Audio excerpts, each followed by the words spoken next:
Good evening, and welcome to York University's Center for Jewish Studies and the first event of this year. My name is Professor Mark Herman. I teach in the Department of Humanities, and I'm a member of the Center for Jewish Studies at York University. We hope that tonight's event is the first event that are able to join us for this exciting year, which you will receive more information about if you sign up on our email list and other ways to communicate. Tonight, we have the pleasure to hear from Dr. Ofer Idels, who is a postdoctoral fellow at the University of Calgary. Tonight's talk will be titled More Than Just a Game. Why did Hebrew culture neglect the athletic experience? And I think it's a pretty timely talk given the ongoing postseason that the Blue Jays are having this year. And so we're all very excited to hear a little more intellectual discussions about sports and Jews and sports and Israel and sports. Dr. Idels is as I mentioned, the Jenny Belzberg postdoctoral fellow at the University of Calgary. He completed his PhD at Tel Aviv University in 2021, and in the 4 short years since that time, he's the author of not one but 2 books. The first is titled Zionism, Emotions, Language, and Experience, published by Cambridge University Press in 2024, and this year is the author of Embodying the Revolution, the Hebrew Experience, and Globalization of Modern Sports in Interwar Palestine. I'm sure I speak for many members of the audience to say that tonight is a very exciting and interesting topic, and the floor is yours, Dr. Idels. Good. Thank you, Mark. Thank you for this very nice introduction. I'll just share my screen quickly, so you also see the presentation. Thanks once again for the introduction, Mark. Yes, in many ways, it's a timely talk, I agree, mostly because Israel once again didn't fail to qualify for the World Cup. So, the Israeli team won't arrive to Canada this summer, but what you can do. So I'll just, with your permission, I'll start with 2 short plugs. Yeah, for the first one, a little bit not as much relevant, is that since moving to Calgary last year, I started an online lectures of public lectures. So it's all online. It's in mountain times, but it's not that far than Toronto. So anyone wants to join is more than willing to follow our publications or just write me a mail. We have a bunch of what I believe are very interesting talks. The second plug, which is more relevant for today, is that, as Mark just mentioned, that this talk is basically based on my book, which just came out last week, actually. And it's about Zionism, or more specifically the Yishuv and sport. The book has, as you can see, it's not very long, which is a positive in today's world with Netflix and everything. But as you can see, it has chapters about gymnastics and sport. It has a chapter about about Hebrew revival, another chapter about the body, a chapter about internationalism, and a chapter about militarism. So basically, I think there is a little bit something for anyone. But so if anyone find my talk today interesting, you're more than welcome to also to check the book. But before we go going back a century, basically to the interwar period, the 20s and the 30s, allow me to start in the present, or at least in the much more recent past. While already in Calgary, I sent my daughter to the local Jewish school, which requires me to do some volunteering. And surprise or not, I found myself in the athletic field. On a bright spring morning, I found myself in the inter-school athletic competition, standing by the long jump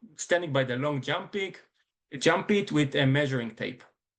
It was a well-maintained stadium with all the facilities you need. Around me, kids of all ages were running, jumping, and competing. Everything was well organized, uniforms, cheering, even food trucks. And what struck me the most, that it seems that everyone, winners and losers alike, seems to be having fun, genuinely enjoying the physical competition in a nice sunny day. I'm guessing that for many of you that might sound ordinary, but for me, as an Israeli, it was strikingly new. Also, when I told other Israeli friends about it, I didn't need to explain that much why I found it surprising. It was almost self-evident to us that sports culture in Israel is simply different. Israeli often say they don't have a sport culture. That's not exactly true. They just have a different one, with its own distinct characteristic. Most notably, perhaps, sport in Israel is rarely seen as educational, and it's rarely connected to entertainment. That means it's rarely fun. Let's take, for example, the short story of a Israeli soccer player, Dan Roman. In 2011, he left the Israeli league to play in the Dutch league, and he was stunned by the contrast. As I recalled, in Israel, everything is hard, everything's stressful. In Holland, everything is easy. You come to practice, everything is ordinary. People smile at you, even if you lose. When the fans speak to you, they do so respectfully. But that brings us to a much bigger question. Why? Why Israeli attitude towards sport is so particular? We can even ask in a more historical term. Why is a nation devoted to creating a strong and a healthy new Jew was struggling to build a truly healthy sport culture? After all, we know that even since Marx Nordau in the early 20th century in his famous or infamous speech about muscular Judaism, Zionism aspired to create this muscular Jew, the new Jew, symbol of athletic vitality. So why then Israeli culture so often found it difficult to embrace sport as a healthy and a productive practice, a modern expression of strength or also culture? So to answer this, I'm going to return, so to speak, to the interwar years, a period vital for both the global development of sports, and I'm going to expand on that, and for the emergence of Zionism. This path allows us to reconstruct the story of Zionism and the new Jew, not as a simply binary of weak versus strong or sick versus healthy, but as a holistic, ideological, and revolutionary attempt to forge a new Jewish experience, one in which body and mind were never meant to be separated. So, to explore this, we'll have three parts: an historical background, in which I'll describe how a modern sport developed and become a global cultural force in the early 20th century. In the second part, I'll turn to the encounter between Zionism and sport in the interwar years and the tension it revealed within the idea of the new Jew. And finally, in the third part, I will shortly conclude by briefly returning to Israel's more recent history and reflecting on the arguments in both its historiographical, and contemporary contexts. But let's start with a definition, with a basic. This thing, we often called sport, has a very specific and relatively short history. The Oxford English Dictionary, for example, defines it as an activity involving physical exertion and skill, especially one regulated by a set of rules or customs in which an individual or team competes against another or others. That is, in pretty much simple words, it's about physical competition, not just play, and it requires rules, organizations, and it also belonged primarily to the period we call modernity. And indeed, as historians suggest, modern sport emerged largely in England in the mid-19th century, in parallel with the rise of the middle class, before spreading to America and other parts of the British Empire. In a side note, there is a famous Jewish boxer, Mendoza, who is playing a big part in that. There is a nice comic book, historical comic book about it. I didn't write it, but I'll definitely recommend reading that for anyone interested in that. So we have this beginning in the mid 18th century, 19th century, but Still, the point where it's become this global spectacle is the interwar years, between the 20s and the 30s of the 20th century. And just to say other people agree with me, we can, for example, this transformation into a global spectacle with cultural, social, and political significance occurred only after the First World War, especially in the 30s. And we can read this quote from famous sports historian Tony Collins, who wrote, "From being a minority middle-class interest outside the Anglophone and Anglophile nations, sport in the post-war world was transformed into a commercial, cultural, and political phenomenon that captured the imaginations of tens of millions of people in Europe, Latin America, and Asia, and commanded the attentions of governments and politicians." Now, it's not, I have a very silly example. It's not very academic or scholarly, but I used to think of it as like on cell phone. The until World War I, it's like those old cell phone of Michael Douglas in Wall Street. Only if you're very wealthy, you can have them. They're not working so well, but it's a very social status in many ways. In the interwar period, the period we'll talk about is those area of Nokia, where you like everyone suddenly everybody needs to have a cell phone. You play Snake, or it's like it become a major connection, but it's still not the final product. And very much only after World War II and later in the 20th century, we arrived to the so-called iPhone, where sports is like very similar to what we have today. I give you a few more concrete historical examples so we can forget that. So in that context, we can mention, for example, the formation in the interwar period of the Winter Olympics in the 1924, which I'm guessing in Canada are much bigger deal than in Israel, or also the FIFA World Cup, which will arrive to Canada this year, but was only formed for the first time in 1930. But also the revival of competitions and leagues founded before the First World War, which was previously struggled to gain traction, like the Summer Games. So we have, this is, for example, the first Olympic Games were held in Athens in 1896, excuse me. But for the first 15 years, they were poorly organized, financial failures, and attract limited public interest. After the war, after World War I, after 1918, however, there was a steady rise in the numbers of nations and athletes participating, including greater representations of women and non-Western competitors. This period also saw the creation of many Olympic symbols, the five-ring flag, the Olympic Village, representing the transformation of sport into a modern tradition. It established the experience of what sports event looked and felt like basically until today.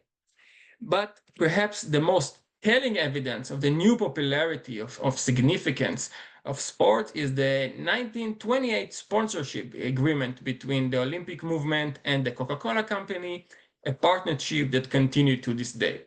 Basically, sports become so popular that you want to become brand at the Olympic Games, and sports become so popular they're brand with Coca-Cola. But we can also mention in the interwar period that briefly that like athletes like the German boxer Max Schmeling, Finnish runner Paavo Nurmi, and American baseball player Babe Ruth who become models of ideal male body and of supposedly correct masculinity. They become basically famous athletes that everyone wants to be like. And indeed, in this period of the interwar period, we also have what we sometimes called the golden age of Jewish sport.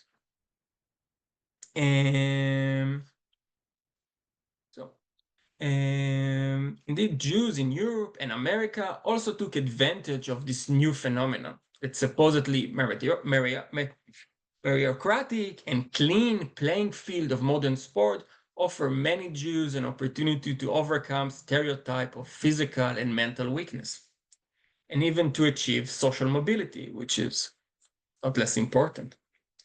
So indeed, these interwar years are often known as the golden age of Jewish sport, producing many champions and achievements, such as boxing world champions, like the American Benny Leonard, which you can see here on the left, and the celebrated Hapoel Vienna with its famous football team, known to be the first non-English team who won an other English team. I see. Um, um, this success stands in contrast to the familiar image of Jew as not good at sports. Immortalized, for example, in the famous joke in the 80s film Airplane. I cannot see you, but I hope some of you are older enough to remember this film. But the joke is basically the stewardess asks for something light to read, and she's giving her a pamphlet of Jewish athletes. Basically, all the good Jewish athletes can go in one pamphlet. Kind of a silly joke. But even for preparing for this lecture, I noticed that if you Google Jewish Canadian sport, one of the first results is a 2018 article titled "Canadian Jews are more accomplished in sport than you think." So it's kind of a stereotype that goes with us for long. But then again, this tension between Jewish identity and modern sport is a rich and a revealing topic, which I won't have time to go fully today. Instead, I'm going to focus as on just what happened in the Yishuv, in Mandat Palestine, in the Jewish community, and see basically the counter image of that.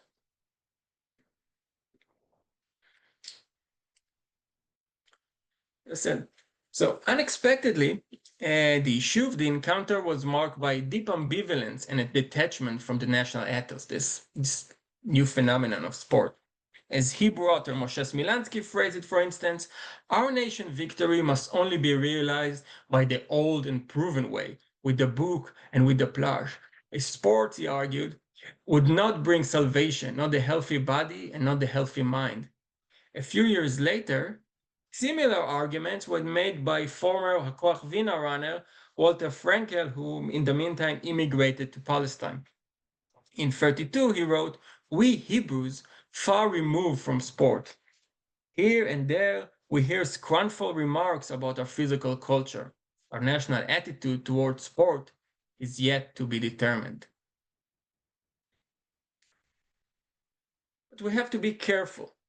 This Zionist resistance to sport as a national cause does not mean, and I repeat, does not mean it didn't exist in the Yishuv. On the contrary, during the interwar years, Hebrew sport saw a dramatic rise in material achievement.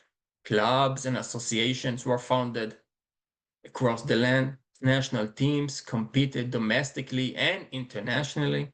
The Maccabiah games were held in both 32 and 35. And the Yishuv even joined FIFA and the International Olympic Committee. Such developments, however, mark the question even more curious. Why, despite this growing presence, Frankel still argued in the 30s that our national attitude towards sport is yet to be determined? We can think on a few reasons. The first is East versus West. And indeed, Eastern European origins, very much like the people that immigrated to Palestine, the Jews that immigrated to Palestine, may have contributed to this delay, since the development of sports in Eastern Europe often lagged behind that of the West. Yet, by the late 30s, even socialist movement like the Bund, the Jewish socialist movement like the Bund in Eastern Europe, embraced individual and competitive sport. More even so, even Stalin, the head of the Communist Party, himself eventually directed in the 30s Soviet sports toward the seemingly bourgeois goals of competitive achievement. Yes, and we can all think, for example, on Stalin and like this notion of the Russian athletes that is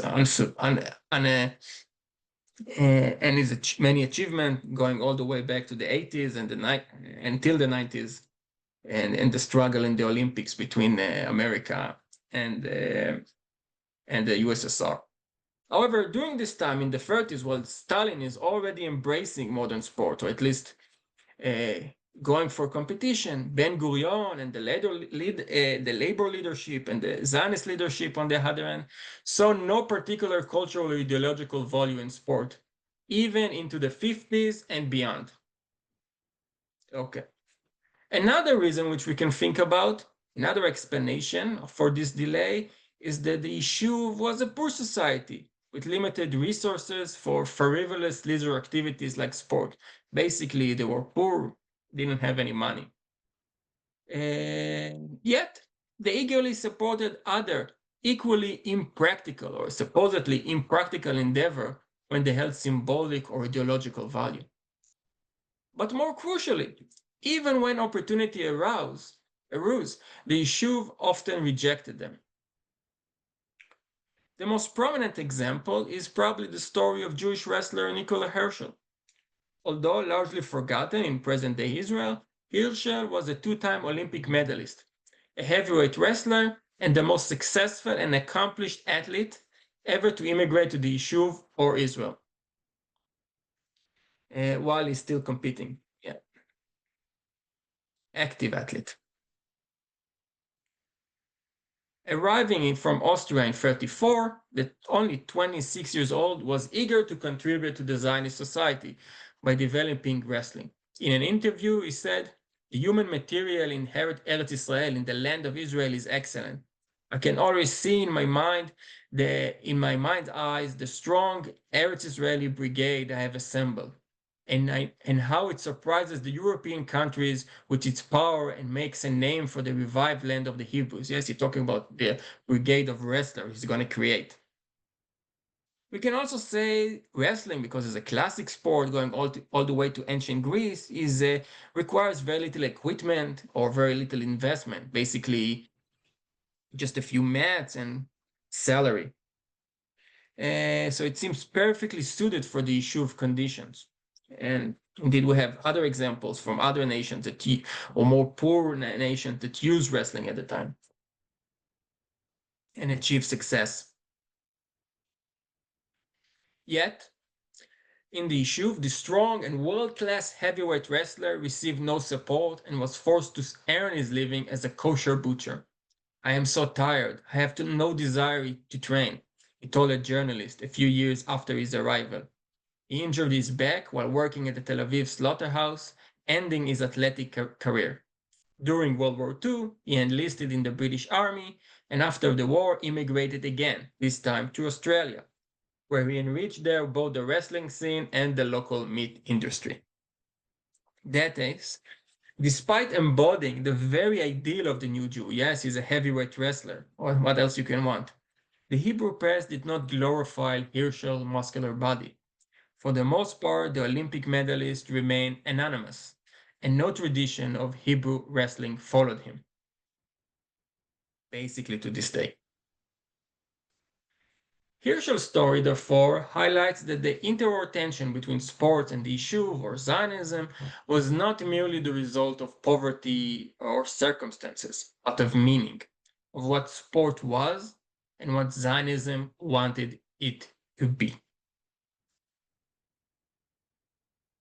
In 1924, the famous Akoach Vina, which I mentioned earlier, a football club visited Palestine. By then, the Austrian footballers were among the famous Jewish athletes in the world. And indeed, also in the Yishuv, they are celebrated their arrival with great ceremonies, going all around the land. A lot of important people in the Yishuv meet them, Dizengoff, and etc. Yet, the Yishuv were quickly disappointed to learn that the Akoach players didn't speak Hebrew. A local writer summed up the visit and the broader attitude toward sport by writing that the Austrian Jews, and I quote, "still cling, it would seem, to the exterior and superficial order of things, without delving into their depth." That is, like Herschel, the player's physical skills was impressive, but for the Yishuv eyes, there was something lacking and insufficient, not revolutionary enough. Thus, as another writer put it, it would be better if those youngsters who know how to kick the ball, would return home and send instead young men who will take up shovels and plows. Zionist pioneer philosopher A.D. Gordon made a similar argument in the early 20s. I am aware, he wrote, that the goal of sport is a healthy mind in a healthy body. But I ask, where is the body, our national body? If there is no body, What does this helpful regeneration do? But such attitude was not just for a Zionist pioneer philosopher, one of the most radical or ideological part of the issue of society. Also, for example, similar concerns appeared in a tabloid writing by Tel Aviv Gossip and journalist Uri Kesar, yes, for exactly the opposite spectrum of the issue of society. Or, for instance, he commented on a pamphlet featuring a muscular athlete. You can see the not very impressive photo here. The image does indeed attest to a body in a full health, he wrote, but what of the soul?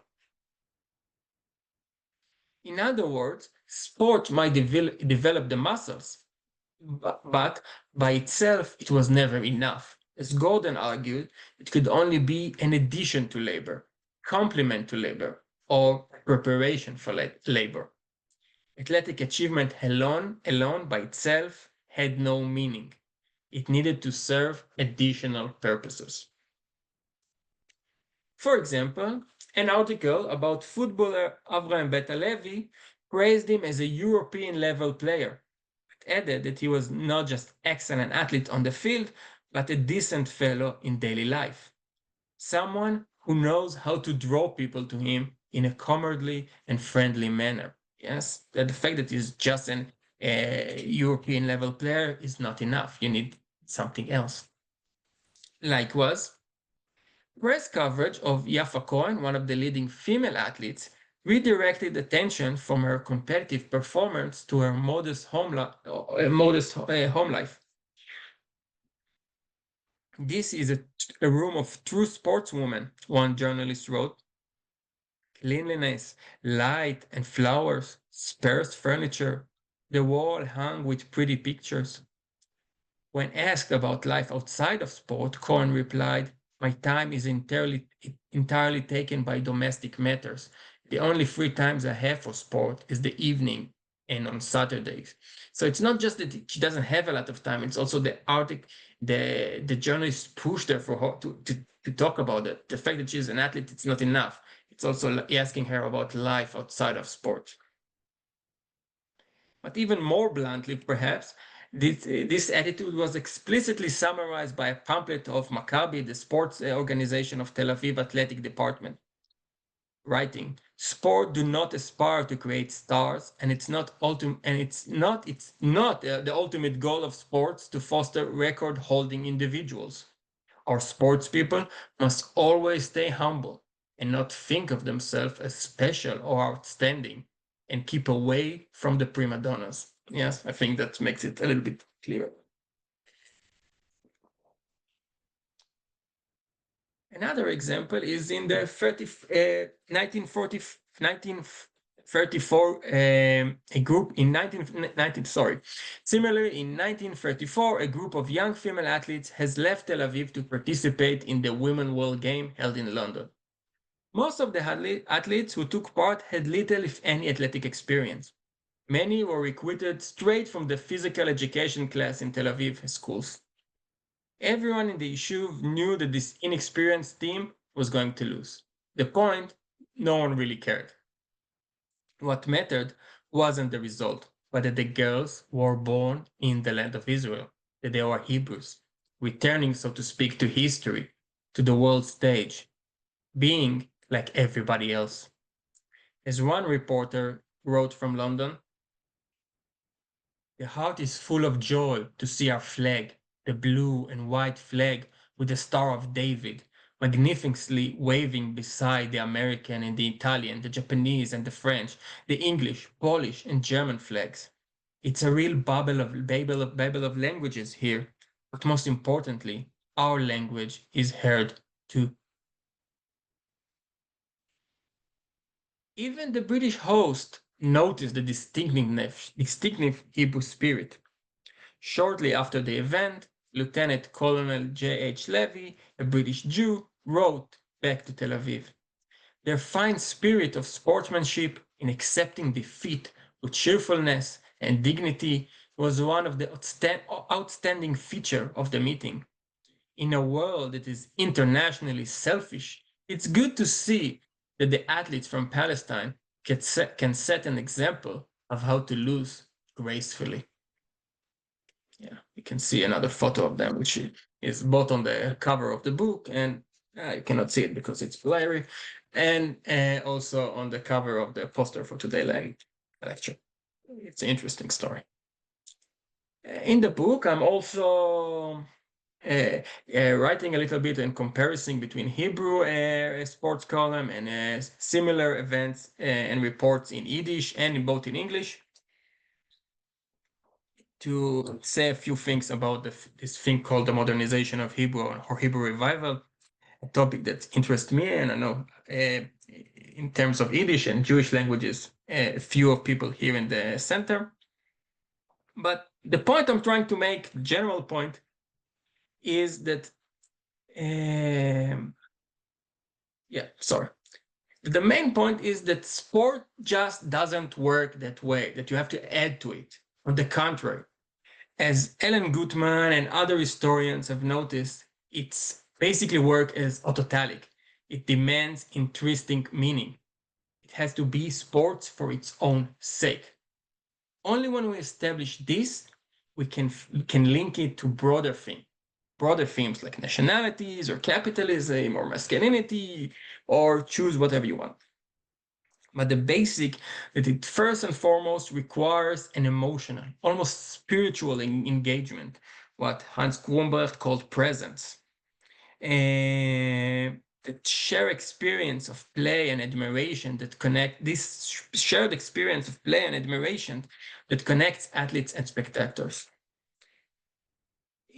Under this, we can admire the very different bodies of Michael Jordan or Lionel Messi, and their personalities, although they're very different from one another. We admire them because they are good at basketball and football. Without that, without the beauty of skill and competition, there isn't much left. Just people kicking and passing the ball, or throwing the ball, dunking the ball, whatever you want. And indeed, also in the Yishuv, because it's not sports for its own sake, it's sports in an addition to labor, as we just read. Something was missing. As one reporter described a boxing event in Tel Aviv, as an atmosphere cold as ice reigned in the hall. The onlookers sat as though drowsy. The psychological connect between the crowd and the stage was lacking. The thousands of hidden strands that connect the boxer with fans were missing. Yes. Similarly, another example, in 1939, very close to the Second World War, a Hebrew sport journalist compared European youth with the children of the Yishuv. Unlike the former, the European youth, who, and I'm quote, are totally enchanted by the drama of sports spectacle, our youth are chilly and indifferent to what happens on the field. They, he wrote, they take greater pleasure in playing tag among the crowd, exchanging blows, bothering the adults, and embittering the ushers' lives. They don't visit the pitch to see, to be moved, and to imbibe what is beautiful and aesthetic and in the human movement. Yes, it's not beautiful. They don't interest in that.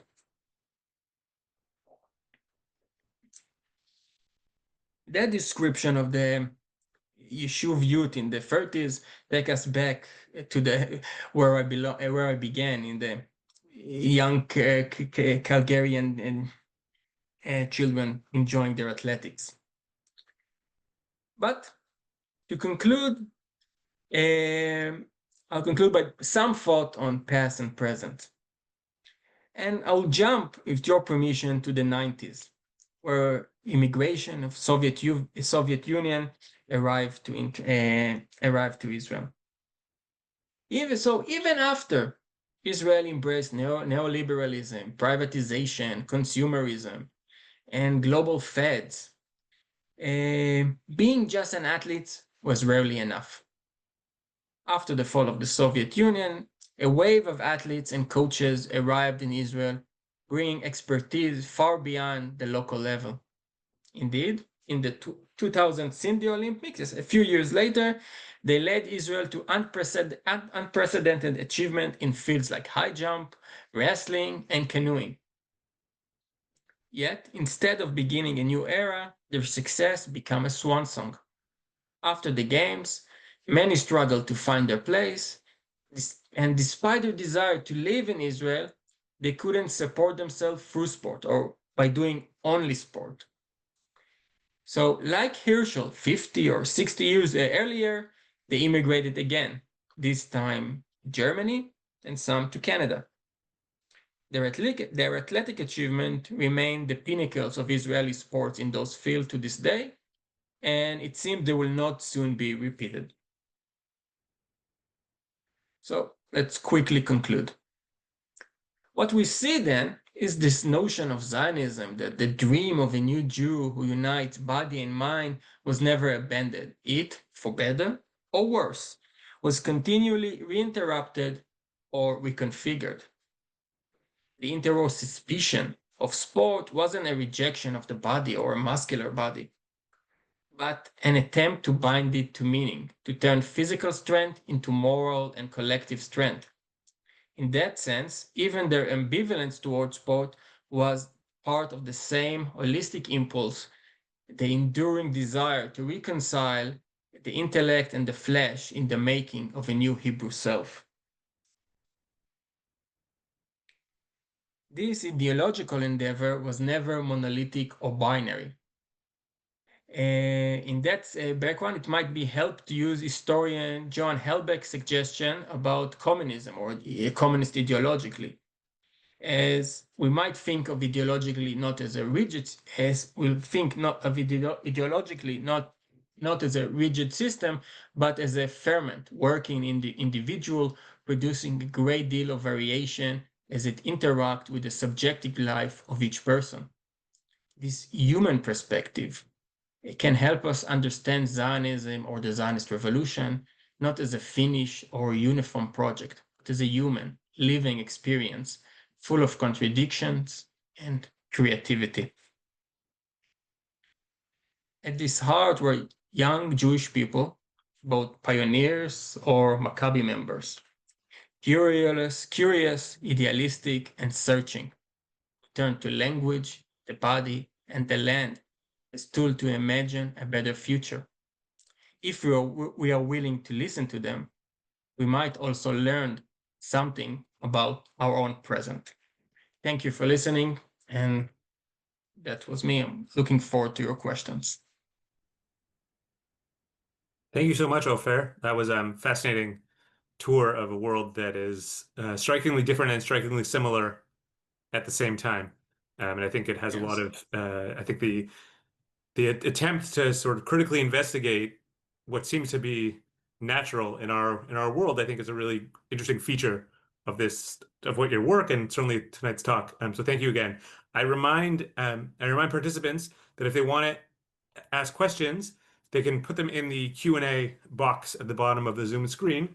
And there are a couple there already, but before we get to those, I'll take my prerogative as chair and just ask a couple questions of my own. And maybe if participants want to add their own as well, feel free to do that at this point.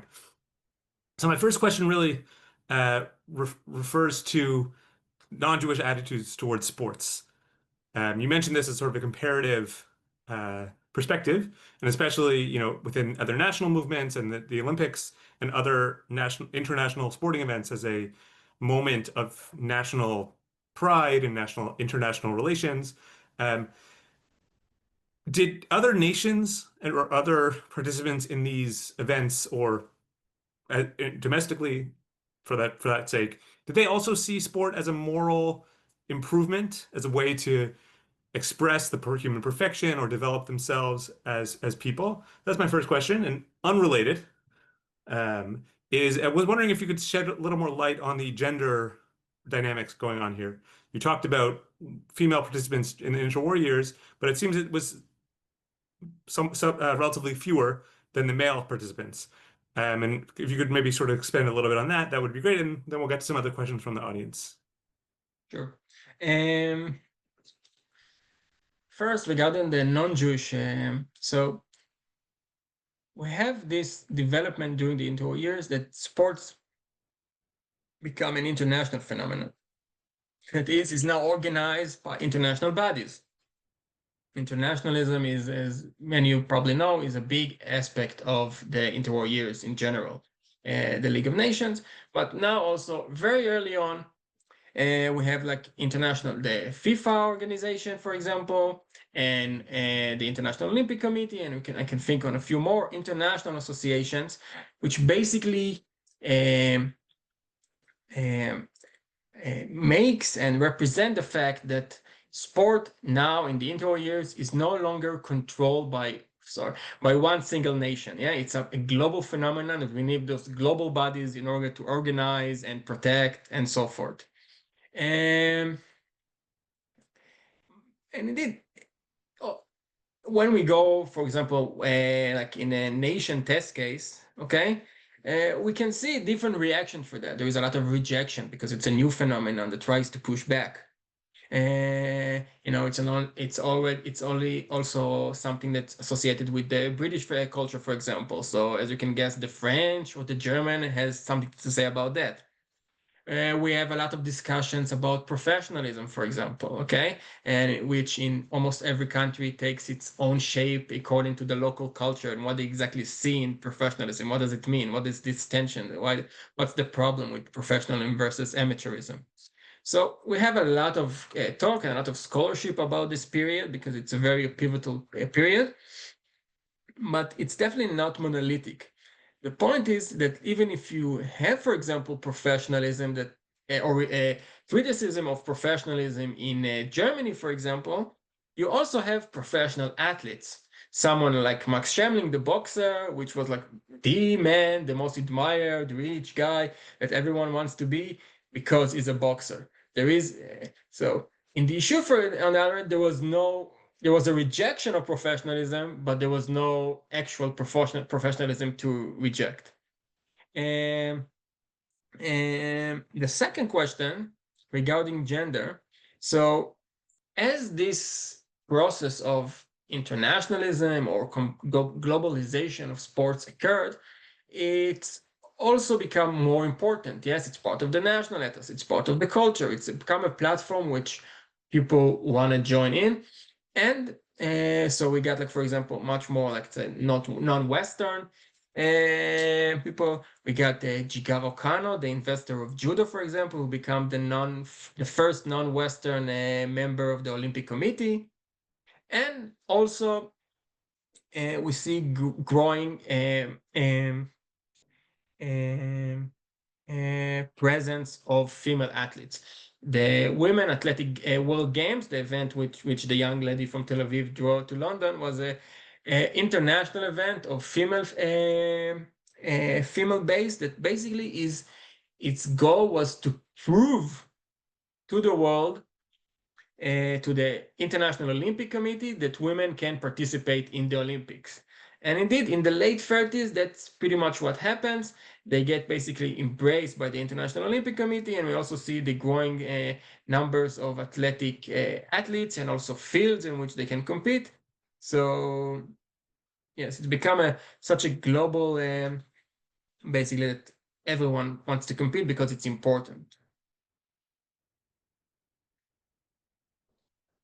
Thank you. That's very, very interesting and sort of very rich history. It speaks that sounds like there's a lot more of the story that could be told, perhaps in future sessions. Just returning to our questions from the audience, and I encourage anyone else who wants to add in, this would be a great time. The first, just business question. Someone asked if to remind them how to find out more about the Jewish Culture Forum. Yeah. Yeah. So the best thing, you will just like Google my name and send me a mail, and I'll add you to the list. Okay, great. That sounds easy enough. Thank Ofer you. Idels, I think at gmail.com or something like that. We also have a university mail. Yeah. Should be easy enough. If someone really wants, you can find me. Okay, so our first question is pertains to the pre-World War II Maccabi sports clubs that were flourishing across Europe. The questioner, this is beyond my knowledge, speaks about those in Berlin and Budapest, and a very, very large one in Poland and Vienna. Could you talk a little about that and how they pertain to the European Maccabi Games, which were apparently started in 1929? Is that a similar story? Is that a different kind of story? Um, yes, as I had a few slides about like the Jews in America. It's a different story. The fact is like that in Europe, um, you can use sport in order basically to in order to show Jewish strength, Jewish social mobility. Okay, it's a it's a stage where if you're succeeding, you can reject stereotype or fight against stereotype. And indeed, it's this period is known as kind of the golden age of Jewish athletes because, as the question suggests, there was many clubs and association and also achievements and general success in this period. And this few years before the Holocaust on the one side and before Americans, Jews become lawyers and doctors. Um, but in the issue, if I'll try to articulate what I just said, the lecture is basically sports is kind of diasporic in many ways. We don't have to use it in order to prove other people we are worth something, but it's also not something that we embrace as our own ideals and morals we want to create and forge. So this is basically the tension that in some ways continues to shape both Israeli sports and tensions otherwise. Right, sure. This sort of pertains to the final question, as far as I can tell in the Q&A, which relates really to the contemporary period.